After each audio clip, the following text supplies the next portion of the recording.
చాలా సంతోషంగా ఉంది.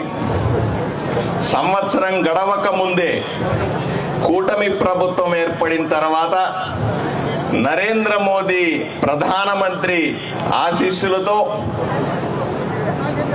గౌరవ ముఖ్యమంత్రి చంద్రబాబు నాయుడు గారి మార్గనిర్దేశకంలో మంత్రులంతా ఎమ్మెల్యేలంతా కలిసి అత్యంత వెనుకబడినటువంటి పార్లమెంట్ కర్నూలు పార్లమెంటుని లక్ష్యంగా ఎన్నో అభివృద్ధి పనుల్లో భాగంగా ఈ రోజు మెగా టెక్స్టైల్ పార్క్ ని ఎమ్మిగనూరులో ప్రారంభించడం అన్నది చాలా గొప్ప అంశంగా మనమంతా చూడాల్సిన అంశం. నేను సూటిగా ప్రశ్నిస్తా ఉన్నా, ఎవడ్రా అసలు అంటుంది అభివృద్ధి చెందట్లేదు రాష్ట్రం అని కారు కూతలు కూస్తా ఉన్నారు కొంతమంది, నోటికొచ్చినట్టు మాట్లాడుతా ఉన్నారు కొంతమంది, లేని పోనివన్నీ కూడా పత్రికల్లో రాస్తున్నారు కొంతమంది.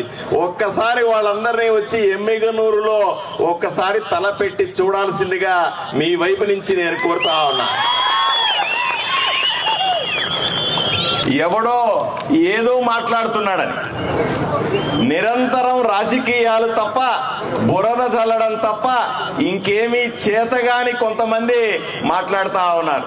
ఇదంతా బూటకం, ఇవంతా కూడా అబద్ధం, ఇవంతా కూడా అవినీతిని రోజు పేపర్లో టావులుగా రాస్తా ఉన్నారు. కళ్ళు తెరిచి చూడాల్సిందిగా వాళ్ళందరికీ చెప్తా ఉన్నా. 175 నియోజకవర్గాల్లో రాష్ట్రం మొత్తం మీద ప్రతి నియోజకవర్గంలో కూడా పారిశ్రామికవేత్తలను తయారు చేస్తామని, ఇంటింటికి ఒక వ్యాపారవేత్త ఉండాలని ముఖ్యమంత్రి చంద్రబాబు నాయుడు గారు ప్రతినబూని 175 నియోజకవర్గాల్లో ఇటువంటి పార్కులు ఏర్పాటు చేస్తా ఉన్నారు. మీరు అనుకోవచ్చు పార్కులు అంటే ఆడుకునే పార్కులు కాదు, పాడుకునే పార్కులు కాదు, చెట్లు మొలిచే పార్కులు కాదు.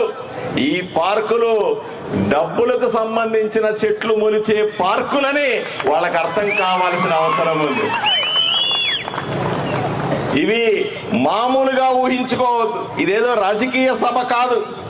ఇక్కడ 70 ఎకరాలలో దశాబ్దాలుగా నలిగిపోతున్నటువంటి చేనేత కార్మికులను హక్కున చేర్చుకోవడానికి, అంతరించిపోతున్నటువంటి చేనేత పరిశ్రమని ఆదుకోవడానికి, వాళ్ళందరికీ కూడా కూటమి ప్రభుత్వం ఉంది అని చెప్పడానికి, మళ్ళీ వాళ్ళందరికీ జీవం పోయడానికి 70 ఎకరాల్లో చిన్న చిన్న ప్లాట్లుగా చేసి ఒక్కొక్క ప్లాట్ 50 సెంట్లుగా మార్చి వాళ్ళందరికీ కూడా షెడ్లు వేసుకుంటారా, ఫ్యాక్టరీలు కట్టుకుంటారా, మిల్లు ఏర్పాటు చేసుకుంటారా, ఏదైనా చేసుకోండి అని చెప్పేటువంటి అద్భుతమైన ప్రక్రియ ఈ రోజు ఇక్కడ జరుగుతా ఉందన్న విషయాన్ని మీరు అర్థం చేసుకోవాలి.